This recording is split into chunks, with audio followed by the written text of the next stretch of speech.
Bismillahirrahmanirrahim. Assalamualaikum warahmatullahi wabarakatuh.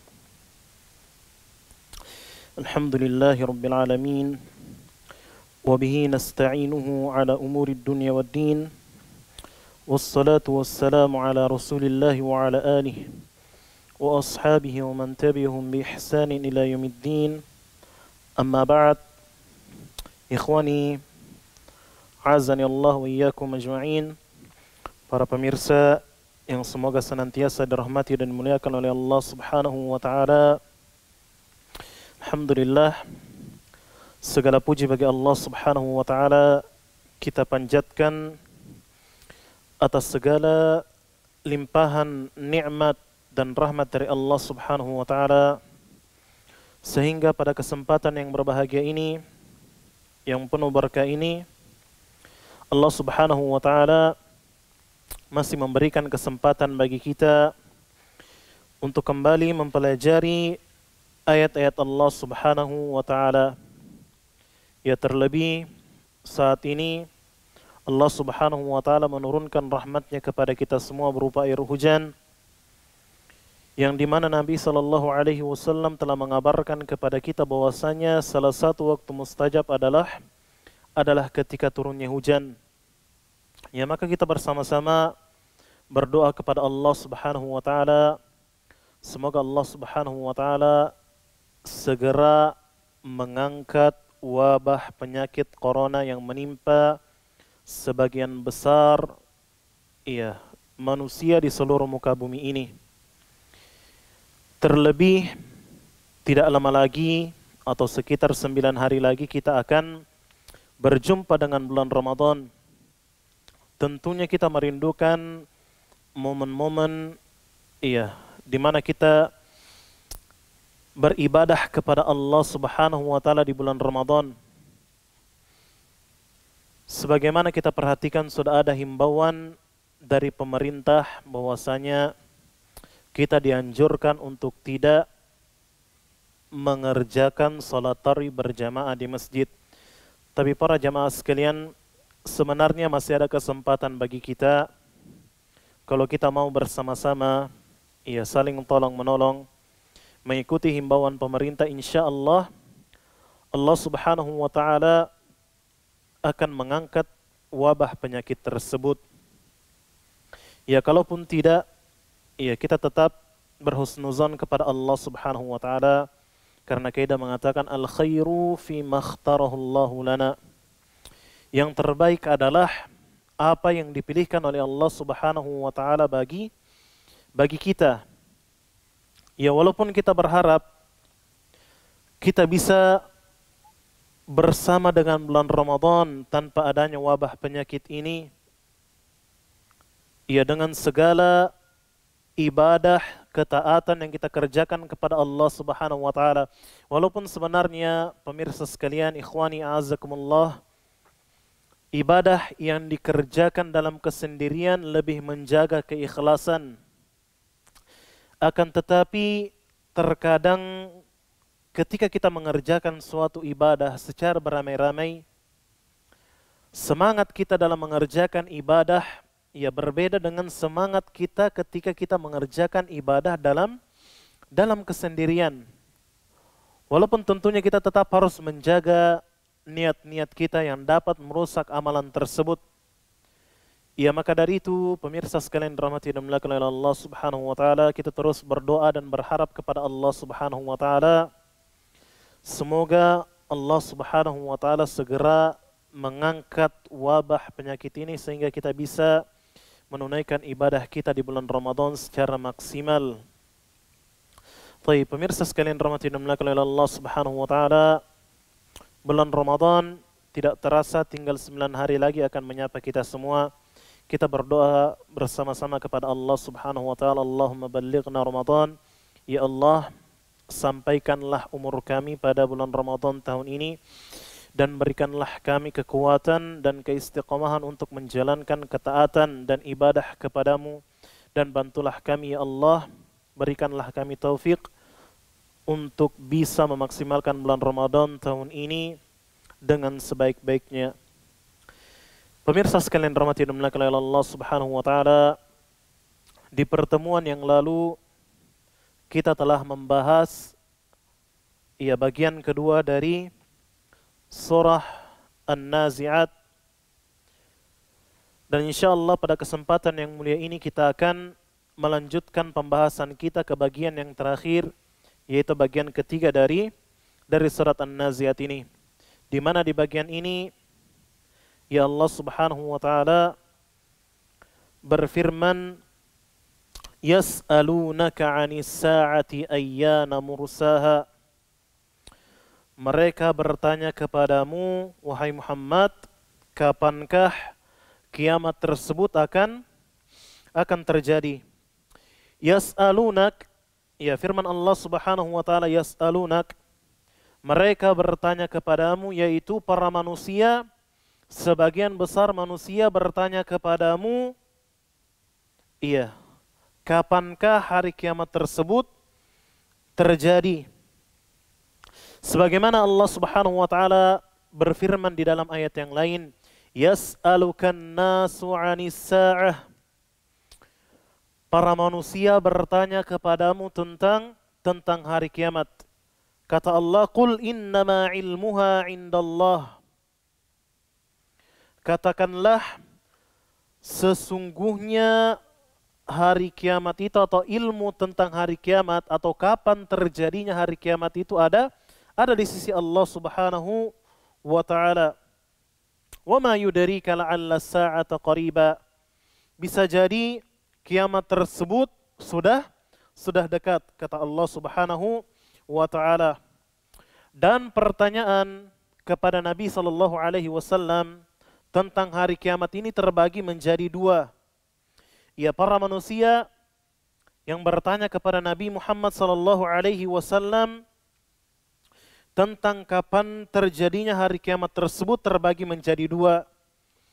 Sebagian di antara mereka bertanya kepada Nabi sallallahu alaihi wasallam.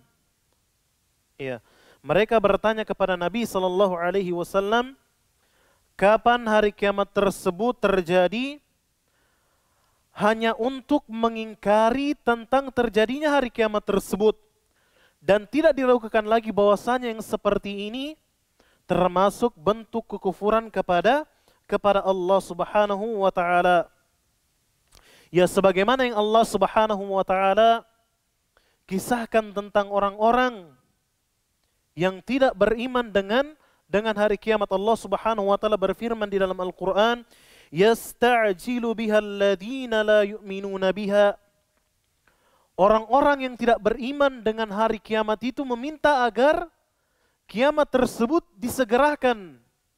Mereka meminta kepada Nabi Muhammad sallallahu alaihi wasallam agar Allah Subhanahu wa taala menyegerakan hari kiamat tersebut. Kata Allah Subhanahu wa taala, walladzina amanu mushfiquna minha wa ya'lamuna annaha al-haq. Berbeda dengan orang-orang yang beriman kepada Allah Subhanahu wa taala, mereka sangat takut. Mereka sangat takut dengan hari kiamat. Mereka takut hari di mana mereka akan dipertanggungjawabkan tentang apa yang mereka kerjakan selama mereka hidup. Wa ya'lamuna annahal haq. Mereka takut, akan tetapi mereka tahu bahwasanya kiamat tersebut benar-benar akan terjadi. Kemudian sebagian yang lain bertanya kepada Nabi Muhammad sallallahu alaihi wasallam tentang kapan terjadinya hari kiamat agar ia bisa bersiap, agar ia bisa mempersiapkan diri untuk hari tersebut. Sebagaimana kisah tentang salah seorang yang bertanya kepada Nabi Muhammad sallallahu alaihi wasallam, ia mengatakan, "Ya Rasulullah, mata sa'ah?" Wahai Rasulullah, kapankah kiamat tersebut akan terjadi? Maka Nabi SAW kembali bertanya kepada orang tersebut, Madza a'dadta laha? Apa yang telah engkau persiapkan? Sudah sampai mana persiapanmu untuk berjumpa dengan hari tersebut? Maka orang tersebut menjawab, hubbullahi wa rasulih. Sebenarnya tidak ada persiapan yang sangat besar yang saya persiapkan untuk berjumpa dengan hari kiamat, kecuali hanya kecintaan kepada Allah Subhanahu wa taala dan kecintaan kepada Rasulullah sallallahu alaihi wasallam. Kemudian Nabi sallallahu alaihi wasallam mengatakan, al-mar'u ma'a man ahab. Seseorang akan dikumpulkan oleh Allah Subhanahu wa taala bersama dengan orang yang ia cintai. Ya pemirsa sekalian rahmati dan dimuliakan oleh Allah Subhanahu wa taala, orang-orang yang bertanya kepada Nabi sallallahu alaihi wasallam, walaupun niat mereka berbeda dari pertanyaan tersebut, walaupun pertanyaan mereka berbeda-beda, akan tetapi jawabannya cuma satu, bahwasanya ilmu tentang hari kiamat, ilmu tentang kapan terjadinya hari kiamat tersebut hanya ada di sisi Allah Subhanahu wa taala. Maka dari itu Allah Subhanahu wa taala berfirman di ayat setelahnya, "Fima anta min dzikraha." Iya. Kata Allah, siapakah engkau wahai Muhammad sampai engkau akan menyebutkan, akan memberitahukan kepada mereka kapan hari kiamat tersebut akan ditegakkan. Yaitu tidak mungkin bagimu untuk menyebutkan kepada mereka, untuk mengabarkan kepada mereka kapan hari kiamat akan ditegakkan oleh Allah Subhanahu wa taala, karena ilmu tentang kapan hari kiamat akan ditegakkan hanya di sisi Allah Subhanahu wa taala, hanya Allah Subhanahu wa taala yang mengetahuinya. Maka Allah Subhanahu wa taala dalam ayat yang lain mengatakan, "Qul innama ilmuha 'indallah."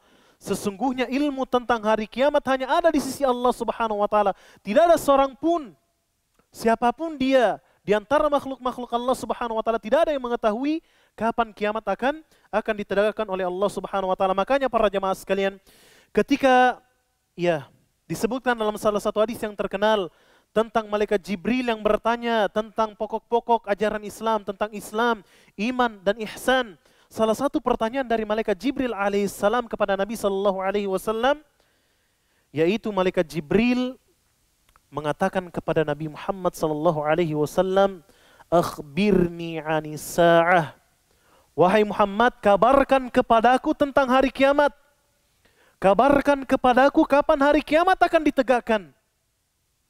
Apa yang dikatakan oleh Nabi sallallahu alaihi wasallam? Nabi sallallahu alaihi wasallam tidak mengatakan 1 tahun lagi, 1 bulan lagi, 10 tahun lagi, atau 100 tahun lagi. Tidak, para pemirsa sekalian yang dirahmati dan dimuliakan oleh Allah Subhanahu wa taala. Karena memang Nabi sallallahu alaihi wasallam tidak mengetahuinya. Nabi sallallahu alaihi wasallam tidak berbohong ketika beliau mengatakan tidak tahu. Nabi sallallahu alaihi wasallam menjawab pertanyaan malaikat Jibril alaihissalam, "Mal mas'ulu anha bi'a'lama minas sa'il." Tidaklah orang yang ditanya lebih mengetahui daripada orang yang bertanya. Kalau saja malaikat yang paling mulia itu Jibril alaihissalam dan Nabi Muhammad sallallahu alaihi wasallam sebagai makhluk yang paling dicintai oleh Allah, kedua makhluk yang sangat mulia ini tidak mengetahui kapan hari kiamat, maka bagaimana menurut kita semua tentang orang-orang selain mereka yang tidak memiliki kedudukan istimewa sama sekali di sisi Allah? Tentu lebih pantas lagi kalau mereka tidak mengetahui kapan kiamat akan terjadi. Maka dari itu, sebagian manusia yang mencoba meramal kapan terjadinya hari kiamat, mereka mengatakan bahwasanya kiamat akan ditegakkan pada hari ini, pada bulan ini, pada tahun ini. Mereka menentukan waktu-waktu tertentu kapan kiamat akan terjadi, maka tidak diragukan lagi bahwasanya hal tersebut merupakan kedustaan atas Allah Subhanahu wa taala. Karena tidak ada seorang pun yang mengetahui kapan terjadinya hari kiamat kecuali Allah Subhanahu wa taala. Kemudian Allah Subhanahu wa taala menjelaskan di ayat setelahnya, "Innama anta mundziru man yakhshaha." Wahai Muhammad, sesungguhnya engkau hanya pemberi peringatan bagi orang-orang yang takut kepada hari kiamat tersebut. Yaitu orang-orang yang beriman kepada Allah Subhanahu wa taala dan percaya dan yakin dengan seyakin-yakinnya bahwasanya hari kiamat pasti akan ditegakkan oleh Allah Subhanahu wa taala. Adapun orang-orang yang mengingkari terjadinya hari kiamat, maka mereka tidak akan pernah mendapatkan manfaat dari peringatanmu. Kata Allah Subhanahu wa taala, "Wa ma tughnil ayatu wan nudhur an qaumin la yu'minun." Sesungguhnya tanda-tanda kebesaran Allah Subhanahu wa taala dan berbagai macam peringatan yang dilontarkan kepada orang-orang yang tidak beriman, maka semua hal tersebut sia-sia dan tidak bermanfaat bagi mereka. Maka dari itu, pemirsa sekalian dirahmati dan dimuliakan oleh Allah Subhanahu wa taala, kita tidak akan ditanya oleh Allah Subhanahu wa taala kapan kita akan meninggal dunia. Kita tidak akan ditanya oleh Allah Subhanahu wa taala kapan kiamat akan ditegakkan. Kita tidak akan ditanya oleh Allah Subhanahu wa taala di mana kita akan meninggal dunia. Semua hal tersebut tidak kita ketahui ilmunya, maka Allah Subhanahu wa taala tidak akan mungkin bertanya kepada kita. Akan tetapi hal yang perlu kita renungkan, pemirsa sekalian dirahmati dan dimuliakan oleh Allah, pertanyaan yang perlu kita tanyakan kepada diri kita masing-masing, yaitu bagaimana keadaan kita ketika kematian datang menjemput kita. Inilah hal yang terpenting. Yang terpenting bukanlah kapan kita akan meninggal dunia. Yang terpenting bukanlah di mana kita akan meninggal dunia. Akan tetapi yang terpenting bagaimana keadaan kita ketika kematian datang menjemput kita. Mungkin sekarang kita bisa mengatakan bahwasanya, saya sekarang tengah istiqomah beribadah kepada Allah Subhanahu wa taala. Hari-hari saya isi dengan beribadah kepada Allah. Akan tetapi pemirsa sekalian, tidak ada yang menjamin. Tidak ada yang menjamin ketika kematian datang menjemput kita, kita tetap berada dalam keistiqomahan tersebut. Walaupun kita sama-sama berharap kepada Allah, kita bersama-sama memanjatkan doa kepada Allah Subhanahu wa taala agar kita diistiqomahkan di atas ketaatan kepada Allah Subhanahu wa taala. Kita sering berdoa, Allahumma ya muqallibal qulub, tsabbit qalbi ala dinik, wa ya musarrifal qulub, sarrif qalbi ala taatik. Kita sering berdoa, ya Allah yang maha membolak-balikan hati, teguhkanlah hati kami di atas agamamu. Yang maha membolak-balikan hati, teguhkanlah hati kami di atas ketaatan kepadamu. Akan tetapi tidak menutup kemungkinan, pemirsa sekalian rahmati dan dimuliakan oleh Allah, tidak menutup kemungkinan bahwasanya kematian akan datang menjemput kita dikala kita sedang mengerjakan maksiat kepada Allah Subhanahu wa taala, waliyadzubillah. Maka dari itu yang perlu kita sibukkan diri kita, yaitu dengan bagaimana kita memperbaiki diri kita sehingga kita selalu siap kapanpun kematian datang menjemput kita, kita selalu siap dengan hal tersebut. Kita tidak akan ditanya ketika kita meninggal dunia, apakah kita meninggal dunia dalam keadaan kaya. Kita tidak akan ditanya apakah kita meninggal dalam keadaan miskin. Kita tidak akan ditanya apakah kita memiliki harta yang banyak ketika kita meninggal dunia. Kita tidak akan ditanya apakah kita meninggal dunia dalam keadaan kuat atau dalam keadaan lemah. Kita tidak akan ditanya oleh Allah Subhanahu wa taala apakah kita meninggal dunia dalam keadaan memiliki banyak keturunan atau dalam kesendirian.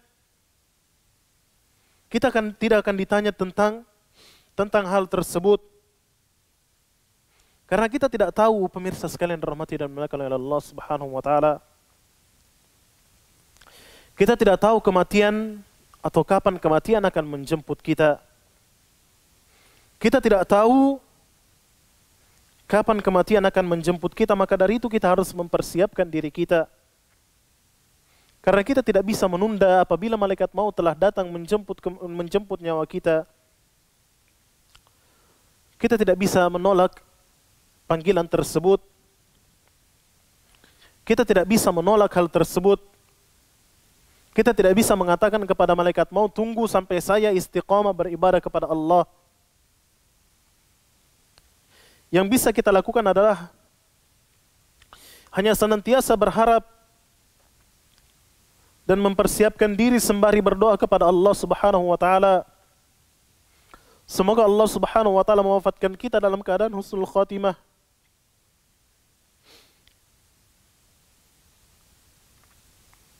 Kita tidak tahu Amalan mana yang dapat menyelamatkan kita dari azab Allah Subhanahu wa taala? Kita tidak tahu dari sekian banyak amalan yang kita kerjakan, walaupun menurut kita banyak, kita tidak tahu apakah amalan tersebut diterima oleh Allah Subhanahu wa taala.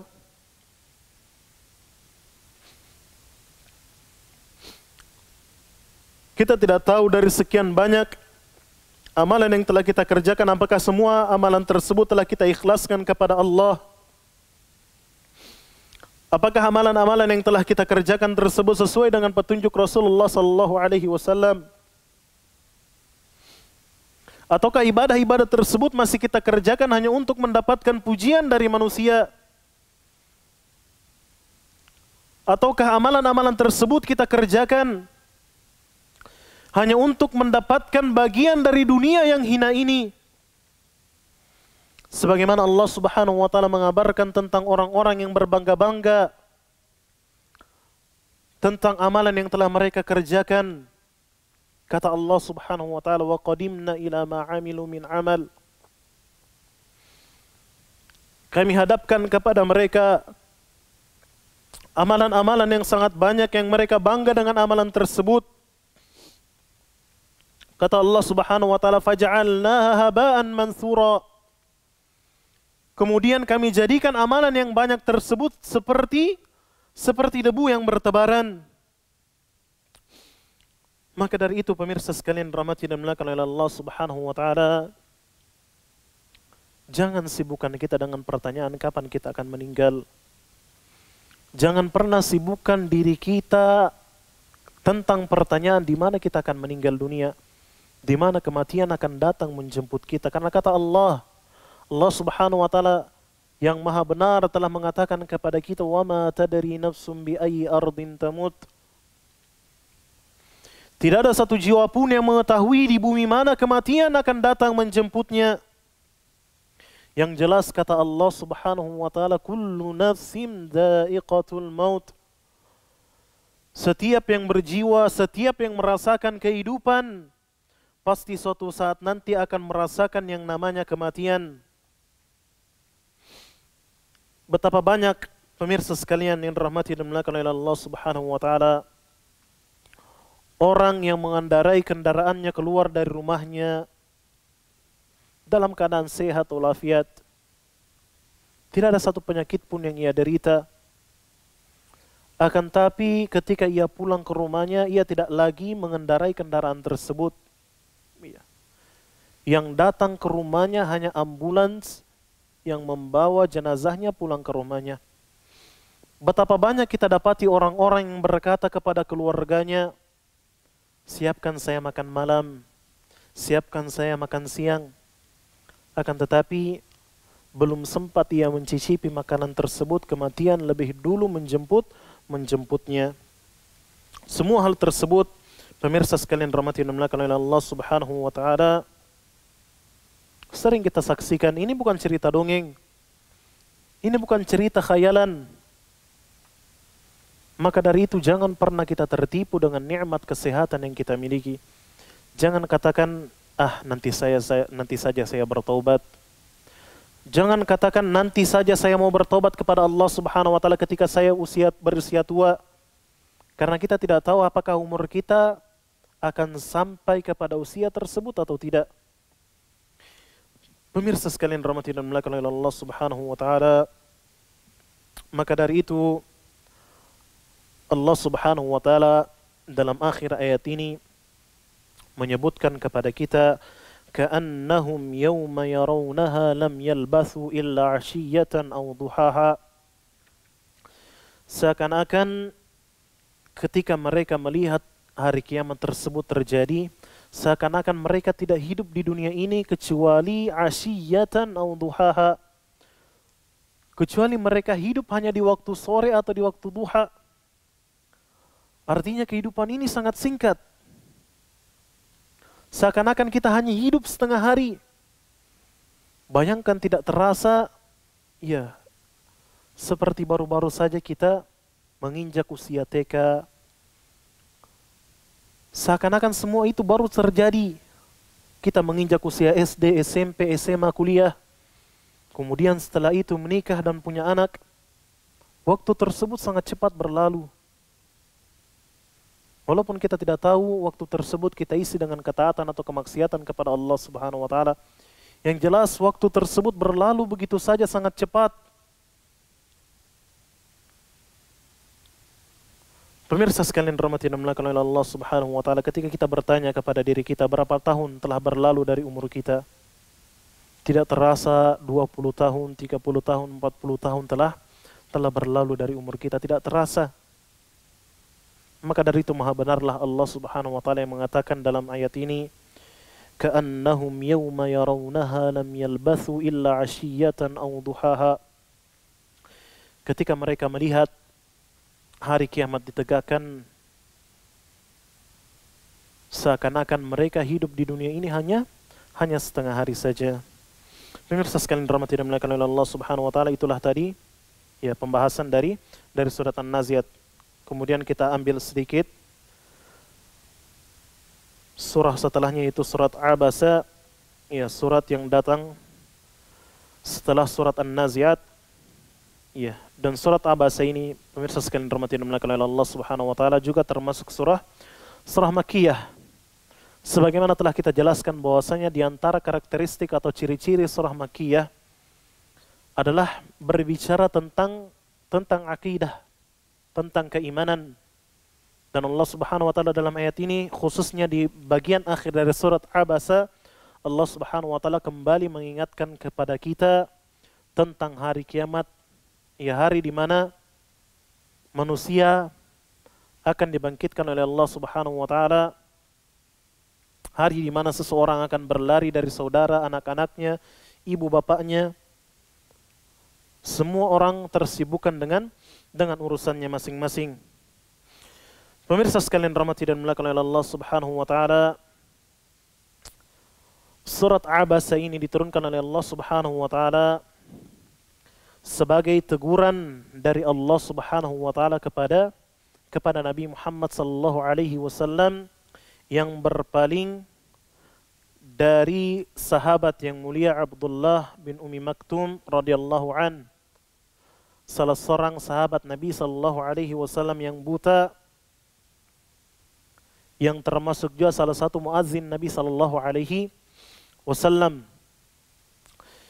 Nabi sallallahu alaihi wasallam ketika beliau berdakwah kepada pembesar Quraisy, dalam salah satu riwayat disebutkan bahwasanya itu adalah Uqbah bin Rabi'ah, dalam riwayat lain disebutkan bahwasanya itu adalah Abu Jahal ibn Hisham, dalam riwayat lain disebutkan bahwasanya itu adalah Umayyah bin Khalaf, dan dalam riwayat yang lain disebutkan bahwasanya orang tersebut adalah Ubay bin Khalaf. Intinya pada saat itu Nabi sallallahu alaihi wasallam tengah mendakwahi sekelompok pembesar kaum Quraisy yang Nabi sallallahu alaihi wasallam sangat mengharapkan agar mereka memeluk agama Islam. Ya, ini merupakan salah satu dari strategi dakwah Nabi sallallahu alaihi wasallam.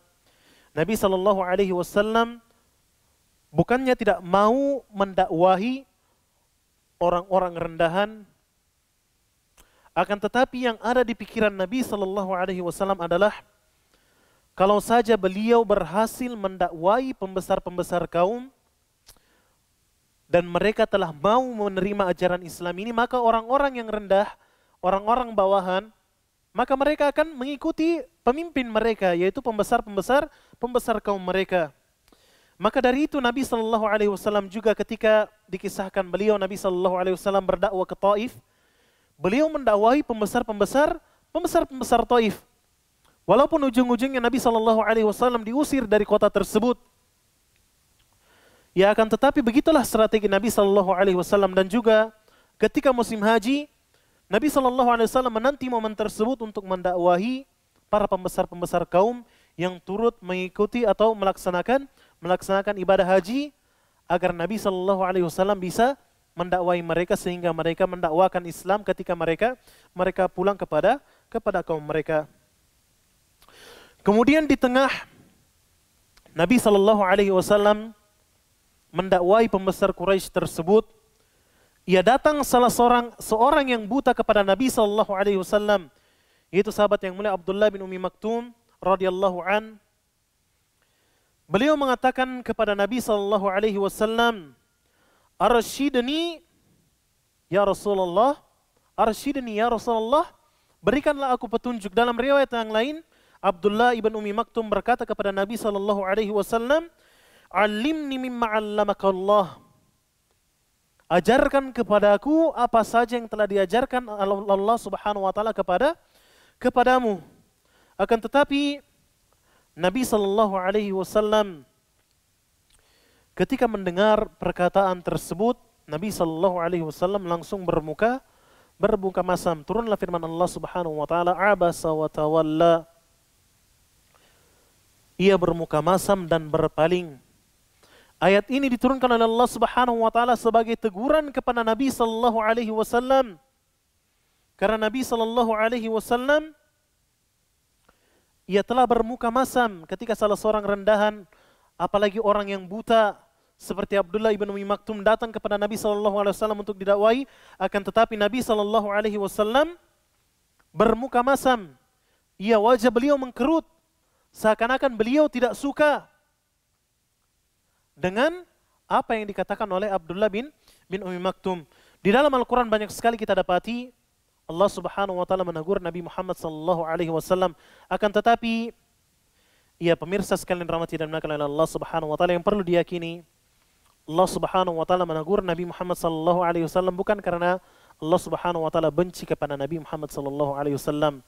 Allah Subhanahu wa taala menegur Nabi Muhammad sallallahu alaihi wasallam karena Allah Subhanahu wa taala sangat cinta kepada Nabi Muhammad sallallahu alaihi wasallam. Sebagaimana kita pemirsa sekalian rahmati dan dimuliakan oleh Allah, terkadang kita menegur saudara kita, terkadang kita menegur kerabat kita, terkadang kita menegur keluarga kita bukan karena kita benci kepada mereka, akan tetapi kita menginginkan kebaikan kepada mereka, maka kita menegur mereka. Dan Allah Subhanahu wa taala ketika menegur Nabi sallallahu alaihi wasallam, Allah ia menggunakan ungkapan, ia gaya bahasa yang sangat lembut. Allah Subhanahu wa taala mengatakan abasa wa tawalla. Allah menggunakan kata ganti orang yang ketiga, ia bermuka masam dan berpaling. Allah tidak mengatakan abusta wa tawallait, engkau bermuka masam dan engkau berpaling. Allah tidak mengatakan hal seperti itu. Akan tetapi Allah mengatakan abasa wa tawalla, ia telah berpaling, ia telah bermuka masam dan berpaling. Seakan-akan yang dimaksud bukan Nabi sallallahu alaihi wasallam, akan tetapi Nabi sallallahu alaihi wasallam sadar bahwasanya ayat tersebut diturunkan sebagai teguran kepada beliau alaihi salatu wassalam. Akan tetapi Allah Subhanahu wa taala menegur Nabi Muhammad sallallahu alaihi wasallam dengan bahasa yang sangat lembut. Dan juga di dalam ayat yang lain, ketika Nabi sallallahu alaihi wasallam memberikan izin kepada orang-orang munafik untuk tidak ikut serta dalam berjihad bersama Nabi sallallahu alaihi wasallam, kata Allah Subhanahu wa taala dengan ungkapan yang sangat indah, "Afallahu ank." Allah Subhanahu wa taala telah memaafkan engkau, lima adzinta lahum. Mengapa engkau mengizinkan kepada mereka? Mengapa engkau memberikan izin kepada orang-orang munafik untuk duduk dan tinggal tidak ikut berperang bersamamu wahai Muhammad? Allah Subhanahu wa taala ketika menegur Nabi sallallahu alaihi wasallam, Allah Subhanahu wa taala menggunakan gaya bahasa yang sangat lembut. Dan juga di dalam ayat yang lain, di dalam surat At-Tahrim, Allah Subhanahu wa taala tidak menyebut nama Nabi Muhammad sallallahu alaihi wasallam ya Muhammad, akan tetapi Allah Subhanahu wa taala mengatakan ya ayyuhan nabiyyu lima tuharrimu ma ahallallahu lak. Wahai Nabi Allah, mengapa engkau mengharamkan apa yang telah Allah Subhanahu wa taala halalkan kepadamu? Hal ini menunjukkan pemirsa sekalian rahmati dan dimuliakan oleh Allah Subhanahu wa taala, segala teguran yang bersumber dari Allah Subhanahu wa taala yang ditujukan kepada Nabi Muhammad sallallahu alaihi wasallam, semua hal tersebut bersumber dari kecintaan Allah Subhanahu wa taala kepada Nabi Muhammad sallallahu alaihi wasallam. Allah Subhanahu wa taala berfirman, "Abasa wa tawalla." Ia bermuka masam dan berpaling, "Anja'ahul a'ma." Karena seorang buta telah datang kepadanya. Ya pemirsa sekalian rahmati dan dimuliakan oleh Allah Subhanahu wa taala, menyebutkan aib seseorang terkadang diperbolehkan dengan syarat bukan tujuan untuk menghinakan orang tersebut. Ya Allah Subhanahu wa taala menyebutkan orang yang buta dalam ayat ini bukan sebagai singgungan atau ejekan kepada sahabat yang mulia Abdullah bin Ummi Maktum. Akan tetapi Allah Subhanahu wa taala menyebutkan hal tersebut untuk mensifati sahabat yang mulia Abdullah ibn Ummi Maktum. Ya sebagian ulama juga sering menggunakan hal tersebut. Ya dalam ilmu hadis kita dapati para ulama ketika menjuluki sebagian perawi dengan al-a'mash. Ya al-a'mash artinya orang yang memiliki penglihatan yang rabun. Sebagian lagi dijuluki oleh para ulama al-a'raj, seseorang yang berkaki pincang. Ya semua hal tersebut ya para ulama sebutkan bukan untuk mencela mereka, akan tetapi hal tersebut dilakukan agar ya tidak terjadi kesalahpahaman atau seseorang bisa membedakan yang mana sebenarnya yang orang yang dimaksud. Pemirsa sekalian dirahmati dan dimuliakan oleh Allah Subhanahu wa taala, kemudian Allah Subhanahu wa taala mengatakan wa ma yudrika la'allahu yazakka, dan tahukah engkau wahai Muhammad, bisa jadi ia datang kepadamu ingin menyucikan dirinya. Kata Allah Subhanahu wa taala, apa yang membuat engkau ragu wahai Muhammad? Bisa jadi orang tersebut ingin mensucikan dirinya dengan keimanan.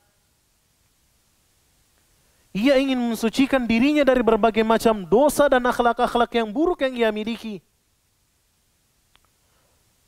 Kata Allah Subhanahu wa taala, "Au yadhakkaru fatanfa'ahu dzikra." Atau bisa jadi ia ingin mendapatkan pengajaran yang memberi manfaat kepadanya. Wa ma yudrika la'allahu yadhakkar au yatta'idu fatanfa'uhu al-mau'izah. Bisa jadi ia datang kepadamu untuk menerima nasihat, untuk mengambil pelajaran darimu. Maka dari itu kata Allah Subhanahu wa taala, iya, dalam ayat setelahnya, amma man istaghna, adapun orang-orang yang merasa cukup, yaitu orang-orang yang merasa cukup dengan harta mereka yang sudah banyak, orang-orang yang merasa cukup dengan kedudukan mereka yang sangat tinggi, wa ma 'alaika alla yazakka, kata Allah Subhanahu wa taala, padahal tidak ada celah atasmu ketika mereka tidak mau menyucikan diri. Ya karena tugasmu wahai Muhammad, kata Allah Subhanahu wa taala dalam ayat yang lain, wa ma 'alaika illal balagh. Tugasmu hanya sekedar menyampaikan, adapun mereka mau menyucikan diri atau tidak, maka itu urusan mereka. Kata Allah Subhanahu wa taala setelahnya, wa amma man ja'aka yas'a, adapun orang-orang yang datang kepadamu dengan bersegera. Ya Syekh Utsaimin mengatakan yasta'jilu min ajli intihazil fursa ila huduri majlisin Nabi sallallahu alaihi wasallam. Ia bersegera, ia tergesa-gesa, terburu-buru untuk segera hadir untuk memanfaatkan kesempatan bermajlis dengan engkau wahai Muhammad sallallahu alaihi wasallam. Dan dia kata Allah Subhanahu wa taala datang dalam keadaan wa huwa yakhsha, sedangkan ia takut kepada Allah Subhanahu wa ta'ala. Fa anta anhu talaha, akan tetapi engkau malah mengabaikannya karena engkau tersibukkan dengan urusan atau tersibukkan untuk mendakwahi para pembesar kaum. Engkau sangat berharap agar mereka mendapatkan hidayah dari Allah Subhanahu wa taala. Kemudian Allah mengatakan kalla, sekali-kali tidak, la taf'al mithla hadza, janganlah engkau melakukan hal seperti ini. Innaha tadhkirah, sesungguhnya ayat-ayat Al-Quran yang diturunkan oleh Allah Subhanahu wa taala kepadamu adalah tazkirah, merupakan peringatan dari Allah Subhanahu wa taala. Tudzakkirul insan bima yanfa'uhu wa tahussu 'alaihi, yang memberikan peringatan kepada manusia, memberikan pelajaran kepada mereka terhadap hal-hal yang bermanfaat kepada mereka dan menganjurkan mereka untuk mengerjakan hal-hal yang bermanfaat. Wa tudzakkiru lahu ma yadurruhu wa tusahhiruhu tuhadziruhu minhu wa yatta'idu bihal qalb, dan memberikan peringatan kepada mereka tentang hal-hal yang dapat membahayakan mereka dan memberikan peringatan kepada mereka agar mereka menjauhi hal-hal yang berbahaya tersebut. Dan juga Al-Quran ini diturunkan oleh Allah Subhanahu wa taala agar hati-hati kita bisa menerima nasihat yang terdapat dalam ayat-ayat Al-Quran. Kemudian kata Allah Subhanahu wa taala, "Faman syaa'a dzakarah." Maka barang siapa yang menghendaki, tentulah dia akan memperhatikan ayat-ayat Al-Quran tersebut. Ya, Allah Subhanahu wa taala mengatakan di dalam ayat yang lain, "Wa qulil haqqu mir rabbikum, faman syaa'a falyu'min wa man syaa'a falyakfur." Katakanlah wahai Muhammad, sesungguhnya kebenaran itu datangnya hanya dari Allah Subhanahu wa taala. Maka siapa yang berkehendak silakan ia beriman, dan siapa lagi yang berkehendak silakan ia kufur. Dan Allah Subhanahu wa taala menjadikan pilihan bagi seorang secara takdir. Allah Subhanahu wa taala memberikan pilihan kepada seseorang untuk beriman atau untuk kufur kepada Allah Subhanahu wa taala. Adapun secara syariat, tentu Allah Subhanahu wa taala tidak pernah ridho kekufuran yang terjadi pada hamba-hambanya. Akan tetapi pemirsa sekalian dirahmati dan dimuliakan oleh Allah Subhanahu wa taala, secara takdir Allah Subhanahu wa taala memberikan pilihan kepada seseorang untuk menempuh jalan hidayah atau menempuh jalan kekufuran. Berbeda dengan yang diyakini oleh kelompok-kelompok sesat dari kalangan Jahmiyah dan Jabariyah yang mengatakan bahwasanya seluruh orang terpaksa untuk mengerjakan apa yang dikerjakan, manusia tidak memiliki pilihan apapun.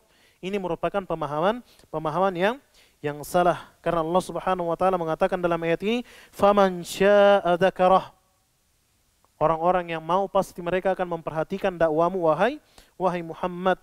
Kata Allah Subhanahu wa taala, "Fi suhufim mukarramah." Di dalam kitab-kitab yang dimuliakan, yaitu mu'azzamatun indallah.